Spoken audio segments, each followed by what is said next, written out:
ala hadratin Nabil Mustafa Sayyidina Muhammadin sallallahu alaihi wasallam thumma ila ruhi ahbabihi wa inna nabiyal mursalin wa sallallahu wa sallam ala jami' syuyukhina mu'allimin wa sallallahu min khususan Sayyid Muhammad bin Ahmad wa sallallahu wa ila Ahmad bin Sunni wa jaddi wa ali Ahmad bin Sunni musta'ina jaddi أن الله يجعلنا يا ورئي وتنصره وإلى سيد التعليق أحمد عبد الله بن عبد الرحمن Bapak Al-Hadrami wal Imam Ibn Hajar Al-Haytami wa jami' syuyukhina syuyukhillahi lahum Al-Fatihah.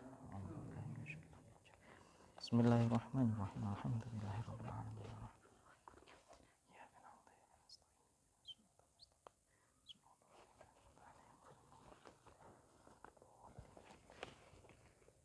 Bismillahirrahmanirrahim. Alhamdulillahirabbil alamin. Alhamdulillah ala nikmatil imani wal Islam. Wa kafa biha min ni'mah. Alhamdulillahilladzi ja'alana min ummati Nabi Muhammad sallallahu alaihi wa alihi wasallam. Asyhadu an la ilaha illallah wahdahu la syarikalah wa asyhadu anna sayyidana Muhammadan abduhu wa rasuluhu la nabiyya ba'dah. Allahumma shalli wa sallim wa barik wa 'azim wa karim wa majid ala habibina wa syafi'ina wa qurratu a'yunina sayyidina Muhammad wa ala alihi washabihi wa man tabi'a sunnata wa iqtada bihuda amma ba'd. Alhamdulillahirabbil alamin. Alhamdulillah atas nikmat iman, nikmat Islam, nikmat kesehatan, nikmat kesempatan, nikmat petunjuk dari Allah Subhanahu wa taala.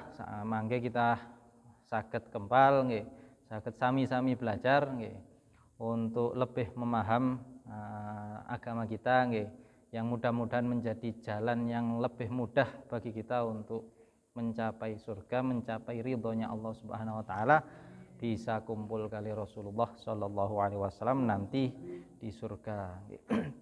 Alhamdulillahirabbil alamin. Sekarang nggih masih kitab fikih nggih, kita nerusaken sing kala wingi. Kala wingi kan izalatun najasah. Najasah ada 3 kemarin. Ada najis niki istilahnya mukhaffafah, ada yang istilahnya mughalladzah nggih. Yang belum kita bahas niki dalam kitab niki. Soalnya pembahasannya pertama kemarin najis mughalladzah terlebih dahulu nggih. Najisnya anjing ataupun babi. Kemudian musannaf niki menjelaskan tentang najisnya kencingnya anak laki-laki bayi yang belum berusia 2 tahun yang hanya minum ASI saja. Yang sudah kita bahas nggih.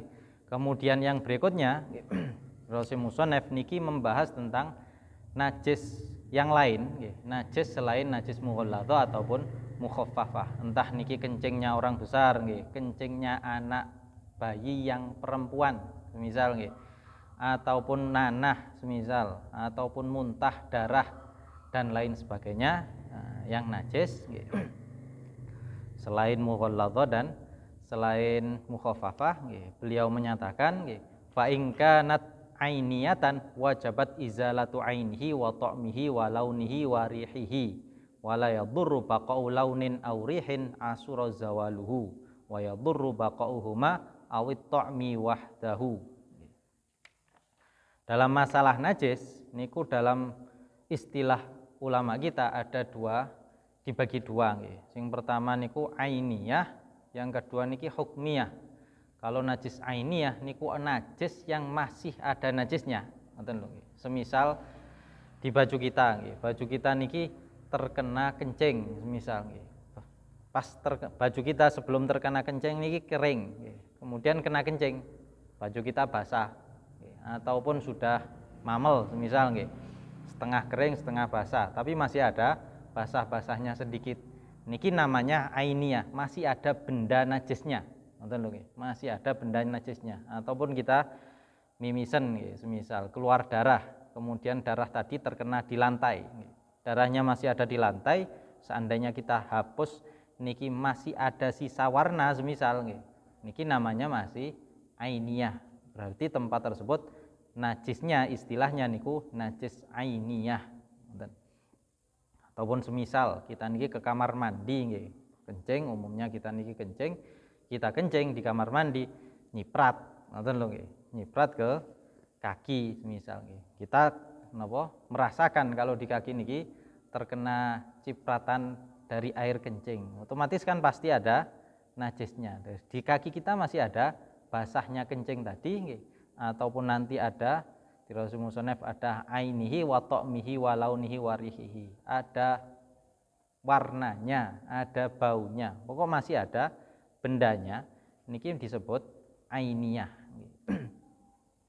Disebut ainiyah. Cara menyucikannya di Rasul Musonef nggih, wajabat izalatu ainihi wa ta'mihi wa launihi wa rihihi.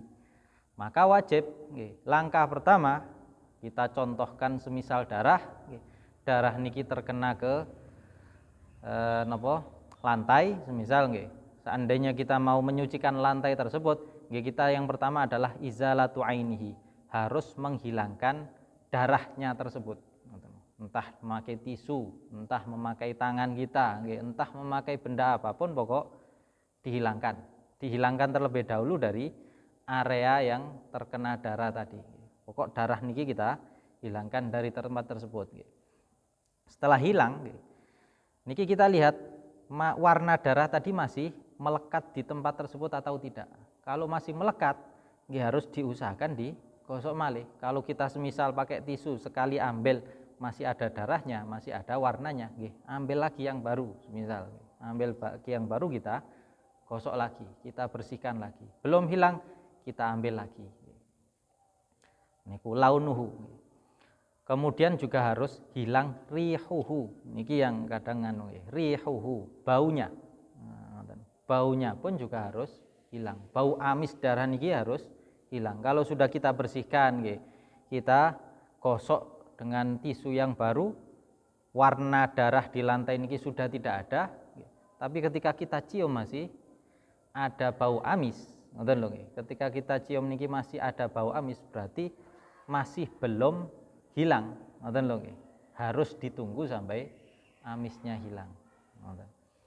Seandainya kita perlu alat bantu, kalau orang dulu mungkin pakai tanah semisal, pakai abu, ataupun pakai zaman sekarang pakai sabun semisal nggih. Disabun, mantun disabun, tapi nggih harus digosok malih sampai bersih, sampai hilang sabunnya, baru nanti boleh disiram. Ada 3 nggih, sifat benda tadi nggih, ta'muhu, launuhu, rihuhu. Ada warna, ada bau, ada rasa. Nah, cuma rasa niki bukan untuk kita coba nggih. Rasain najis niki bukan untuk kita coba. Kalau ulama niki diperjelas nggih, diperdetail nggih. Karena seandainya memang masih ada rasanya, ngoten lho nggih. Contoh, kenapa ulama kok menyontohkan rasa? Karena kadang-kadang gusi seseorang niki berdarah, diludahkan sudah tidak ada, ngoten lho nggih. Rasanya diludahkan tidak ada, tapi masih ada rasa darah. Nggih, diludahkan niki kelihatannya bersih, tapi masih ada rasa darah. Ini kan berarti menunjukkan masih ada sedikit darah yang keluar. Mungkin karena campur dengan ludah menjadi tidak kelihatan. Jadi ada ta'muhu yang bisa kita praktekkan kalau ada darah di mulut kita. Tapi kalau najis yang lain tidak bisa dipraktekkan. Kita tinggal mengira-ngira. Lek pun bersih nemen gak ada bau, niku rasane insyaallah sudah hilang, tanpa bahkan tidak boleh dijilat. Contoh, untuk merasakan kan harus dengan indera perasa. Nah, indera perasa kita kan menjilat. Nah, niki dilarang malahan, cuma untuk memperjelas, memperjelas kalau seandainya ada rasa berarti masih ada benda najisnya tadi. Jadi kalau ada najis, niku harus kita ambil, harus kita bersihkan, baunya hilang, baru bisa disiram. Baru boleh disiram. Kalau yang sekitar kita yang paling sering di tempat kita sholat, semisal nih kotorannya cicak basah, semisal kotorannya cicak nih jemek, neplok kan jelas ada bekas di tekel semisal, harus kita ambil, harus kita bersihkan. Kalau sudah mengering perlu untuk dikerik, dikerik titik semisal, dikerik sampai hilang, diambil semisal kali tisu. Yang lebih mudah saat ini mungkin pakai tisu, pakai kain dan lain sebagainya, dibersihkan terus digosok malih sampai kira-kira najisnya sudah tidak ada, kira-kira mboten mambu. Kalau mboten musim laron semisal niki baune gak terlalu bau semisal Atau kalau kepingin tambah yakin ya di mambu nggih, baru disiram. Kalau beberapa napa guru kami niki ngajari nggih, karena kadang-kadang najis niki tidak bisa serta-merta baunya hilang, ngoten lho nggih. Tidak bisa langsung hilang. Niku diakali dengan diberi tanda terlebih dahulu. Entah ndamel sakniki ndamel kapur semisal nggih. Atau pakai solasi atau pakai kertas semisal. Niki najis, ditunggu kira-kira nggih, kira-kira hilangnya mungkin setengah jam lagi hilang baru disiram, ngoten lho. Niki niku carane. Tapi niki napa dikapuri niki mboten wajib, diberi tanda tidak wajib. Yang wajib niku harus hilang bendanya, najisnya nggih. Semisal tadi kencingnya nggih, basahnya niki harus hilang. Atau darah tadi contohnya nggih, darah merahnya darah dan darah-darah yang ada di lantai tadi harus hilang. Kemudian warnanya sudah tidak warna darah nggih, warna lantai nggih. Kemudian baunya hilang, disiram, sudah suci. Ngoten lho. Niki bukan ndamel-ndamel ulama nggih, tapi kan napa cara dalil niki adalah napa jenengan kan pernah semerap kiambek nggih. Kita sudah tahu sendiri nggih, masalah a'robi yang kencing di masjid. Di zaman Rasulullah ada istilah Arab, ada istilah a'robi. Arab niki orang Arab, nggih. Orang Arab niki pada dasarnya zaman dahulu nggih hanya hidup di kawasan Arab, nggih. Zaman dahulu, kalau zaman sekarang kan sudah banyak menyebar di mana-mana, nggih. Nah, termasuk keturunan Nabi kan nggih termasuk al-Arab nggih, orang Arab nggih. Sedangkan kalau a'robi niki orang pedalaman. Orang pedalaman hidup di mana-mana nggih. Teng Indonesia pun ada a'robi, sejak zaman dahulu juga ada a'robi istilahnya nggih. Orang pedalaman. Ngoten lho nggih. Suku Badui. Kalau di sini mungkin suku Badui, di Kalimantan ada suku Dayak semisal nggih. Di Papua masih banyak nggih, orang a'robi nggih. Orang a'robi kan kehidupannya keras nggih, mboten seperti teng kota nggih. Nah, mereka kehidupannya keras, gak nemu mangan nggih kudu kadang-kadang makanan kan harus berebut juga, ngoten lho nggih. Dari sisi watak, dari sisi perilaku kan keras nggih. Dan di zaman Rasulullah nggih, ketika Rasulullah di Madinah, otomatis kan banyak orang yang ke Madinah juga. Selain mereka niki mau masuk Islam, mau ketemu Rasulullah, ada yang berdagang, ada yang punya menemui keluarganya dan lain sebagainya. Termasuk A'robi niki, A'robi niki datang ke Madinah, ada keperluan nggih di Madinah, kemudian beliau niki napa? Kali sahabat nggih, yang perlu kita damel catatan, sahabat niki tidak menyebutkan namanya. Hanya disebutkan A'robi, orang pedalaman, itu saja. Boten disebut jenenge fulan bin fulan, tidak.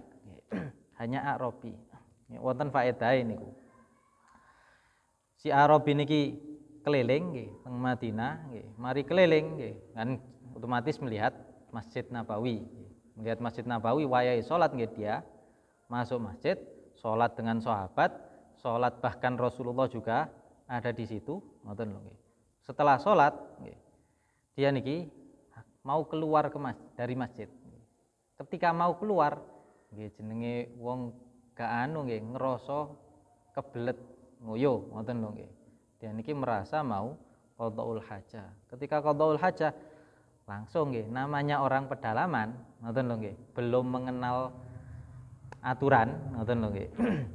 Istilahnya niku orang yang belum punya pengetahuan. Jadi ketika melihat ndek mriki kok sepi, nggih, ndek ngriku sing masjid sebelah mriko rame, nggih.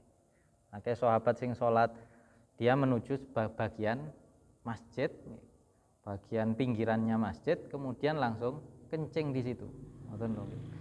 Kencing. Otomatis sahabat kan nggih ngamuk, ngoten lho nggih. Sahabat niki kepingin kurang ajar iki nggih. Wong masjid api-api nggih, masjid hanya untuk tempat yang baik kok diuyuhi. Lek sahabat yang lain kan tahu nggih, masjid niki damel salat, gawe maca Quran bukan untuk buang kotoran nggih. Jadi mereka niki hampir saja nggih mau berdiri, mau memukuli mereka nggih. memukuli A'rabi tadi nggih, mau mencegah nggih, kali Nabi dilarang. Utrukuhu dirose Nabi. Tinggalkanlah si A'rabi. Ojo diapa-apano, ngoten lho. Wis jarno dhisik. Jarno dhisik. Wa ahriku nggih alaihi dalwan min ma'in. Entenono tunggulah dia niki selesai kencing, baru nanti ambillah satu ember air nggih. Setelah niku siramlah. Ngoten lho nggih. Tapi nggih jenenge sahabat kan nggih dongkol nggih. Atine mboten trima nggih, tidak mau nerima nggih. Tapi nggih tetep karena niki perintah Rasul nggih, mereka nggih mengikuti apa yang diperintahkan Rasul, tidak diapa-apakan, dibiarkan sampai selesai. Sahabat nggih ngambil air nggih. Nggih jenenge wong nguyu kan nggih ambek ngenteni sampai tuntas nggih. Sahabat menunggu sama dengan hati yang dongkol wau nggih. Sampai selesai baru di napa? Nggih prosesnya nantinya disiram oleh sahabat radhiyallahu anhu. Tapi perlu kita tahu nggih, Masjid Nabi zaman dulu niku sanes tekel nggih. Bukan napa? Keras nggih, tapi dari tanah nggih. Jadi kalau tanah niku lek jenengan teng kitab fikih malih nggih, dalam syariat kita seandainya ada najis di tanah langsung kita siram niki mboten napa-napa. Apalagi cuaca di Mekah sana di Madinah nggih. Cuacanya panas nggih. Napa ae wis anu cuma beberapa menit saja sudah kering nggih. Niku. Setelah selesai nggih. Rasul tadi kan mboten melarang sahabat untuk mencegah si A'rabi tadi nggih, untuk kencing nggih. Mencegah sahabat gak usah diganggu nggih. Setelah selesai baru oleh Rasulullah niki dipanggil ngoten lho. Rasulullah mboten meneng tok ngoten lho nggih. Bukan hanya beliau diam nggih. Tapi beliau tetap amar ma'ruf nahi mungkar nggih. Dalam manual lain kan napa? Di dalam Al-Qur'an fa bima rahmatin minallahi lintalahum walau kunta fadhan ghalidhal qalbi lam faddu min haulik nggih. Dengan rahmat Allah nggih. Lintalahum, engkau berbuat lembutlah kepada mereka, kepada sahabat nggih. Seandainya kepada orang-orang nggih, seandainya engkau niki kasar nggih, pasti mereka lari. Ngoten nggih. Jadi kali Rasul kan niki pelajaran nggih dari Rasulullah nggih, termasuk untuk kita-kita nggih. Beliau niki bukan membiarkan begitu saja, tapi beliau tetap amar ma'ruf nahi mungkar. Setelah rajul tadi selesai, dia dipanggil oleh Rasulullah nggih, terus ditanyai nggih. Alasta muslimin, sampean niki wong Islam kan? Ngoten lho nggih. Engkau orang Islam kan? Nggih. Dia menjawab, "Nggih, bala ya Rasulullah." "Nggih, kula niki Islam." Karena dia niki mboten semerap lho nggih. Niki dari pedalaman belum punya pengetahuan tentang kencing niki dilarang di masjid. Ngoten lho nggih. Belum tahu nggih dia niki. Kemudian nggih Nabi bertanya lagi nggih, "Fama hamalaka ala an bilta fil masjid?" nggih. Apa yang membuatmu kok kencing di masjid? Ngoten lho nggih. Kok gak kencing di tempat lain ae? Kenapa kok kencing di masjid? Kemudian niki menjawab nggih, "Ma dzanantu walladzi ba'atsaka bil haqq." Dia niki jujur, wong pedalaman meskipun wateke keras nggih, meskipun dia niki kurang pengetahuan tapi jawab jujur kepada Rasulullah sallallahu alaihi wasallam. Beliau niki mengatakan nggih, "Ma dzanantum illa ana sa'idun minas su'ada fabiltu fihi." Saya niki tidak menyangka wahai Rasulullah, saya hanya menyangka nggih masjid pojokane masjid nggih, sisi masjid niki sama dengan sama dengan tanah yang lapang yang boleh untuk diperbuat apapun ngoten lho. Dia niki menyangka masjid niki tidak ada bedanya dengan tanah lain, ngoten. Tidak ada bedanya dengan tempat lain. Karena prasangka nggih dia belum tahu, maka fabil tufi. Saya kencing di situ. Karena mboten semerap, ngoten lho nggih. Nah, Nabi menjawab nggih. Niki saking welase Rasulullah nggih, saking lembutnya beliau nggih, saking rahmatnya kepada umatnya, beliau nuturi nggih dengan baik inna hadzal masajid la tasluhu li syai'in min hadzal baul wal qadar innama hiya li dzikrillah was shalah wa qiraatil Qur'an. Ngoten tirose Nabi.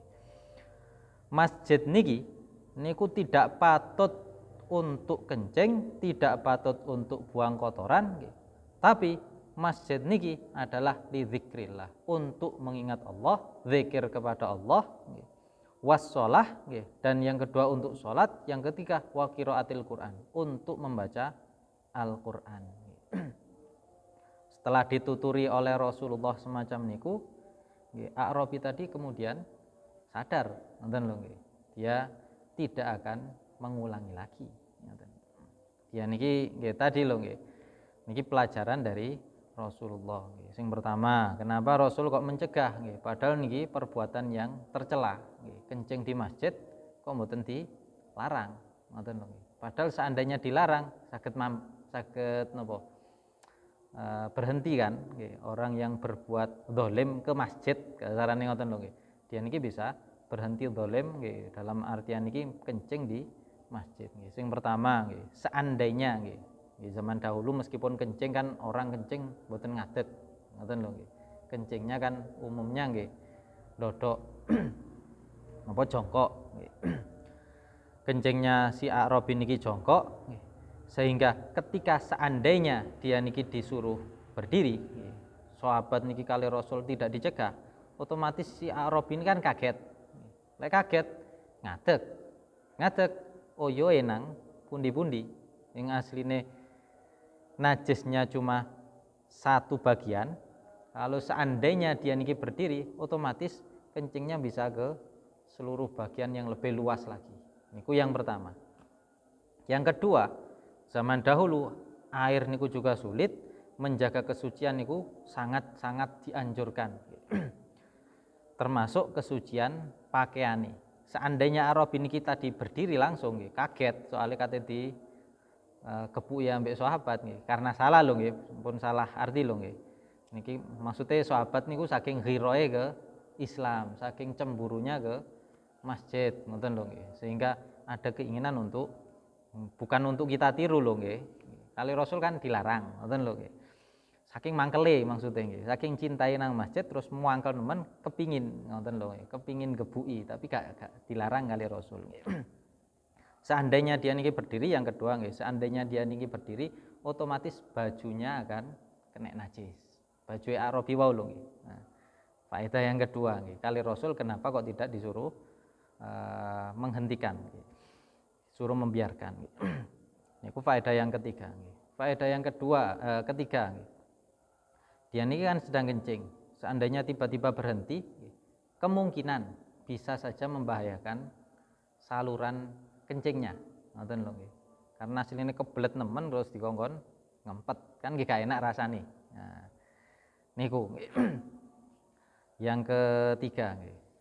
Yang keempat nggih, niku seandainya oleh Rasulullah niku dikerasi, namanya orang pedalaman, dia belum punya pengetahuan, masih belum pernah belajar agama yang napa genah nggih, sing bener, seandainya langsung dicegah, otomatis dia akan lari dari sahabat, malah tidak mau ngenal agama malih, ngoten lho nggih.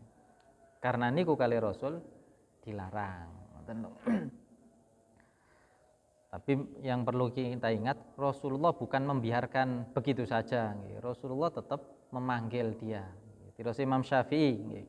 Jenengan nate semerap nggih, Imam Syafi'i niki pernah mengucapkan man nasoha akhahu sirron faqad nasohahu wa zanah wa man nasohahu alaniyatan faqad fadhahahu wa syanah.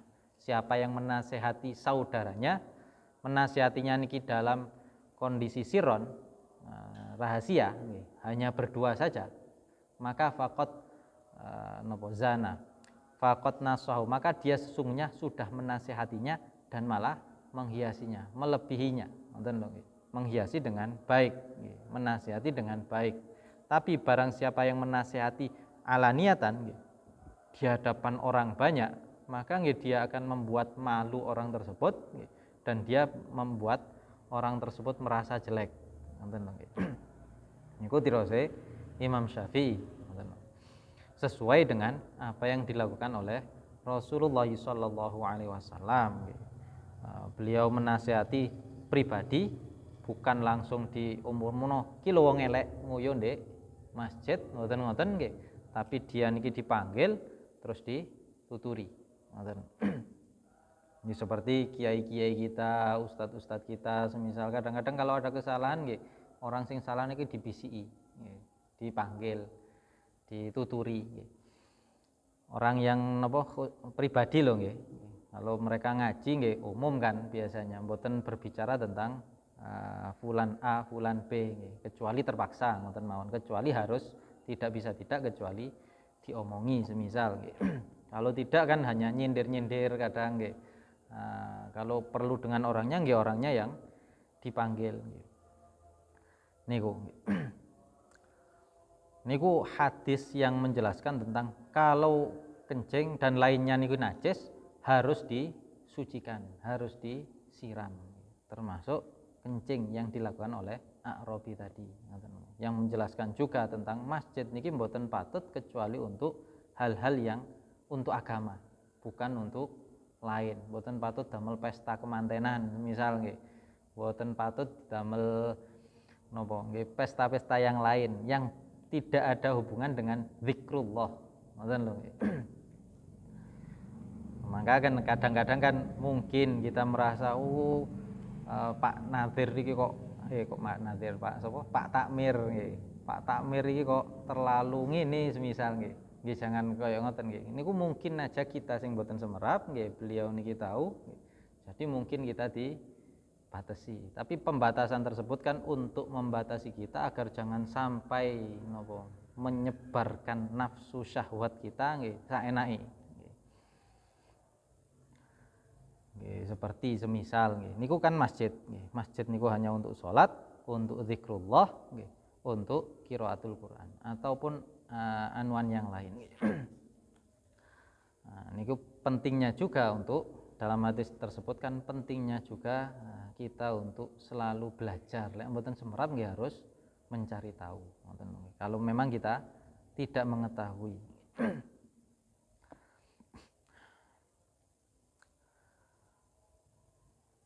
Kita kembali lagi nggih. Wau najise jenenge ainiyah.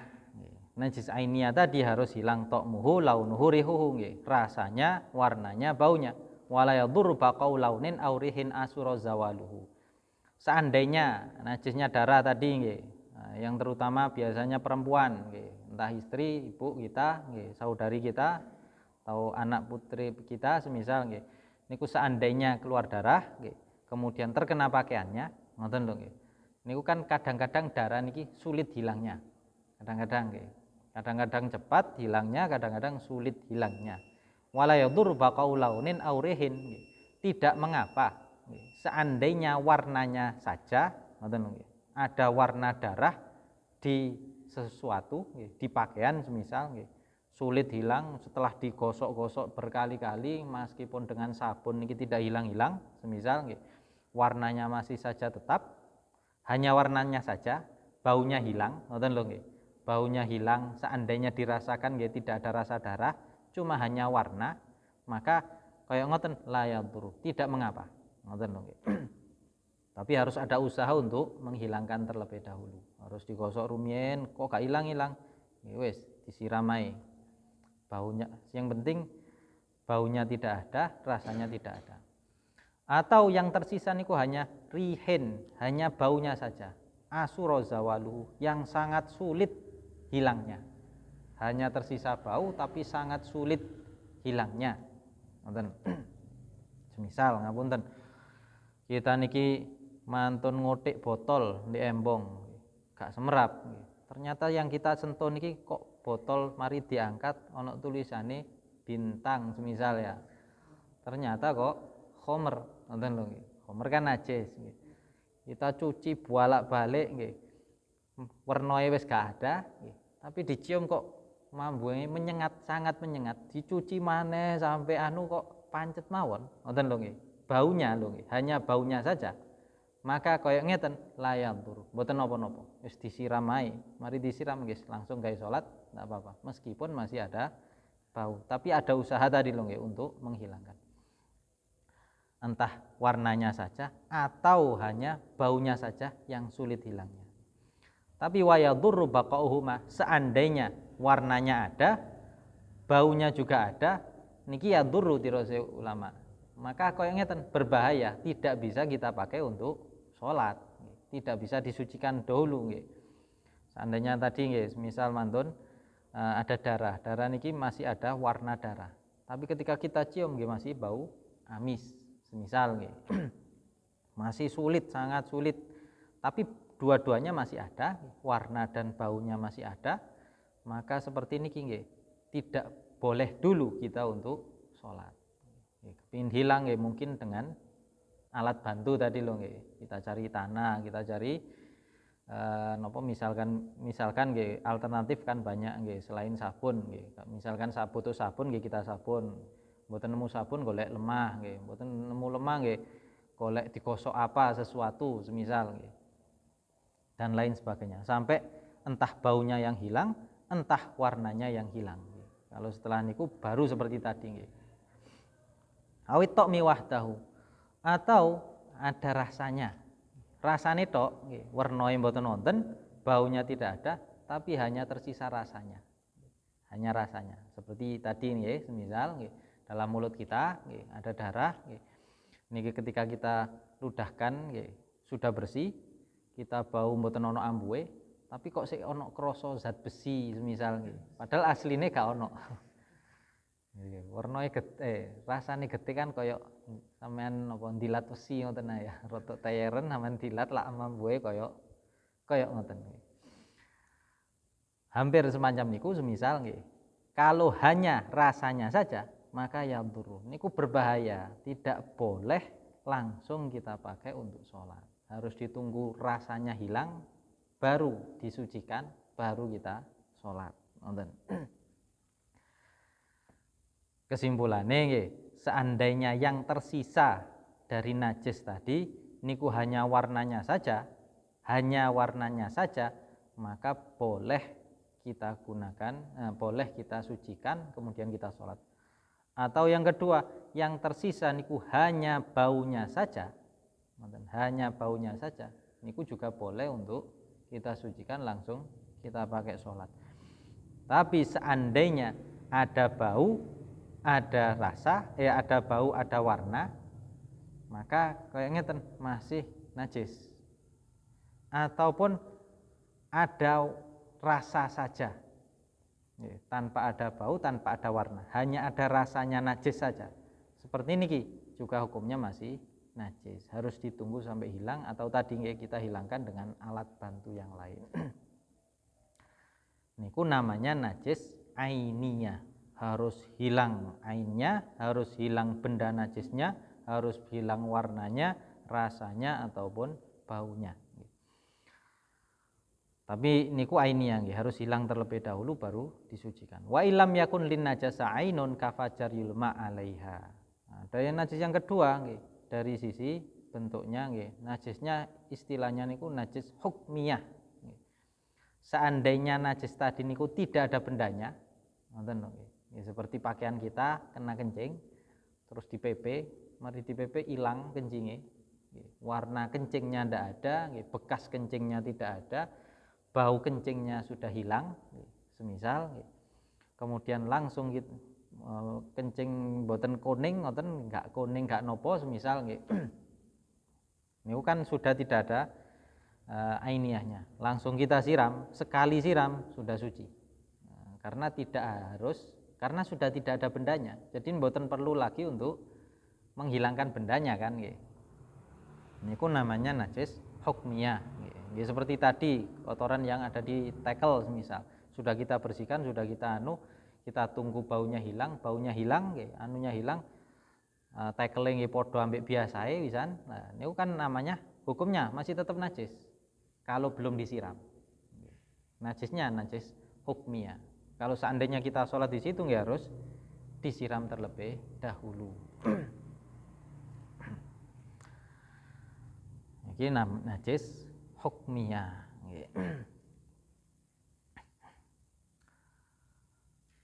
Saged difaham nggih. Najis ainiyah dan najis hukmiyah nggih. Karena niki menentukan boleh tidaknya benda tersebut nggih, atau tubuh kita gunakan untuk sholat. Kemudian wa yushtaratu rudul ma'il qalil. Dalam masalah najis, menyucikan najis niku disyaratkan air niki yang datang ke najis tadi. Ngoten lho nggih. Contoh semisal nggih, pakaian kita niki najis, sudah kita hilangkan seperti tadi nggih napa kena kencing, kemudian kita jemur, sudah hilang baunya, warna dan rasanya, tidak ada bekasnya di pakaian kita, tapi kan hukumnya masih najis hukmiyah. Maka kalau ingin pakaian kita niki suci, kita harus menyampaikan air niki yang harus mendatangi baju tadi. Maksudnya air niki yang harus kita siramkan. Tidak boleh kita menyiapkan ember, embernya isinya air, ember niki kurang dari 2 kula, kemudian baju najis kita celupaken nang ember tadi. Ngoten lho. Seandainya ember baju najis kita celupkan ke ember nggih, otomatis embernya najis. Beda kalau ember diangkat, bajunya disiram pakai air di ember. Nah, niku yang namanya yushtaratu wurudul ma'il qalil. Disyaratkan air yang sedikit niki sampai ke najisnya nggih. Seperti misalkan jenengan gada mesin cuci niki diisi banyu dhisik, ngoten lho nggih. Sedangkan pakaian kita masih najis, moro dicemplungno ae nang mesin cuci semisal. Nggih, malih mesin cucine dadi najis. Beda kalau misalkan kita niki baju kita niki muta najis misal nggih, tapi tidak ada najisnya sama sekali, terus dicemplungaken baru dicetet mlebu banyue. Tanpa campuran sabun terlebih dahulu lho nggih. Kalau kepingin aman dalam mesin cuci nggih, kalau ada najis, pakaian kita niki ono najise nggih disuceni sik ndek njaba nggih, baru masukkan mesin cuci. Mesin cucinya dijaga napa sucine. Saged masih bisa. Kalau ada najis ndak langsung dimasukkan ke mesin cuci, dicuci di luar dulu baru setelah suci baru dimasukkan mesin cuci. Karena tadi permasalahannya airnya sedikit. Berbeda kalau airnya 2 kolah. Semisal mangkaken ndek jeding niki nggih, masjid umumnya nggih, masjidnya kita nggih Aswaja yang NU niku umumnya kan ada kobokannya. Nggih, kobokane niki yang NU temenan nggih, kobokannya pasti lebih dari 2 kolah. Ngoten nggih. Lebih dari 216 liter kira-kira. Pasti niku. Entah sampai sak betis kadang-kadang nggih. Kalau zaman sekarang dikasih besi nggih, sampai pergelangan kaki, pokok banyune niki lebih dari 2 kolah umumnya. Karena kalau air 2 kolah niku meskipun kaki kita najis, kita masukkan niki nggih, airnya tetap suci. Kaki kita jadi suci. Beda contoh yang tadi lho nggih. Contoh yang tadi kan air 1 ember, ada najis, kaki kita najis misal nggih, air 1 ember, langsung kaki dicemplungkan ke air 1 ember. Karena airnya cuma sedikit, otomatis airnya jadi najis. Ngoten lho nggih. Niki bentene nggih. Niki bukan buatan kita nggih, niki karena ulama niki mengambil dari sabda Nabi Muhammad sallallahu alaihi wasallam, "Idza balaghal ma'kul latain la yadurruhu syai'." Nggih.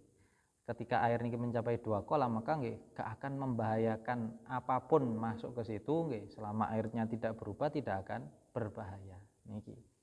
Dadi nggih pintere kiyaine kita nggih damel jeding di masjid, teng musala, teng tempat-tempat sing umum niku mesti setelah kamar mandi ada tempat cuci kakinya. Yang airnya banyak nggih. Niku untuk menjaga kesucian masjid nggih. Karena orang kencing nggih wau lho nggih ngapunten seperti A'rabi tadi, tidak semua orang niki tahu hukum mensucikan dengan baik nggih. Kadang-kadang tiang niki koyo wis gak merhatekno pokok nyiprat sing penting gak mambu nang irunge dianggap suci. Ya, pintere kiai-kiai kita nggih, ulama kita zaman dahulu nggih teng Indonesia karena kobokan ono ing Indonesia ngoten lho nggih. Teng luar negeri kok mboten wonten. Nggih pintere mereka nggih dados membuat kobokan sehingga masjid juga terjaga kesuciannya. Wonten nggih. Maka disyaratkan tadi nggih.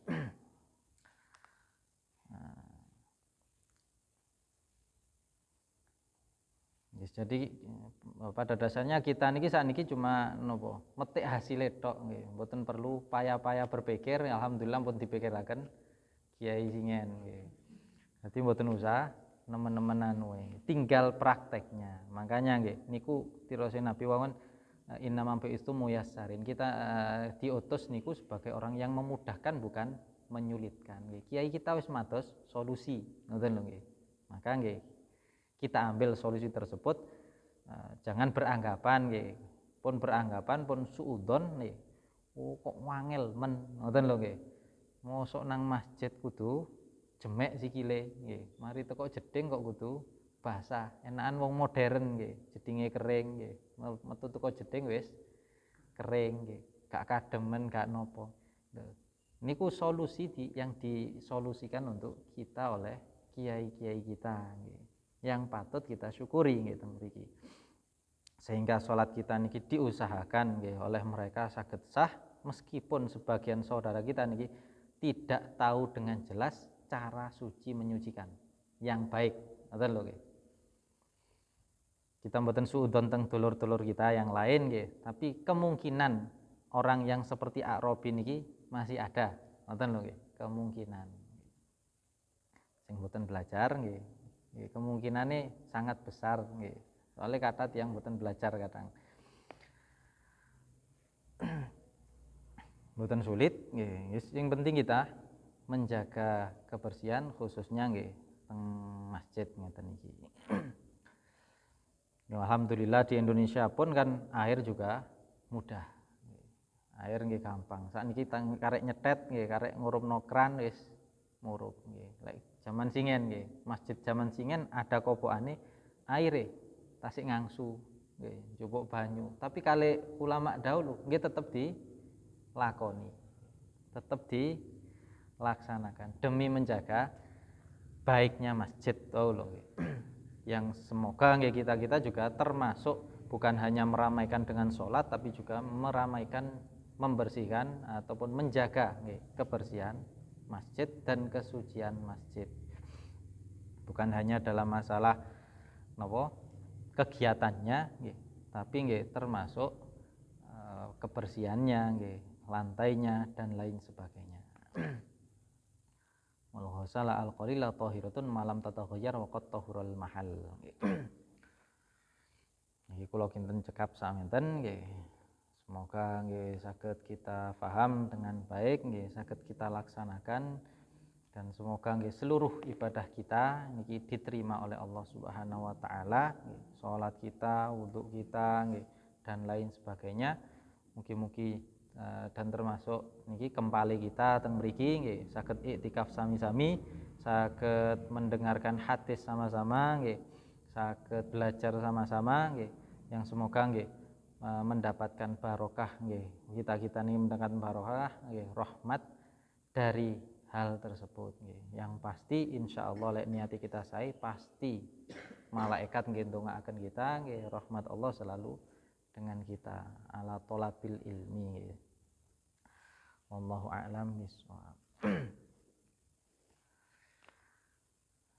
Bismillahirrahmanirrahim. Alhamdulillahirabbil alamin. Allahumma shalli ala sayyidina Muhammad wa ala alihi washabihi wasallim. Wa laqad asyartu li na'ti man awsafuhu tuhyil quluba tuhayyijul asjana wallahu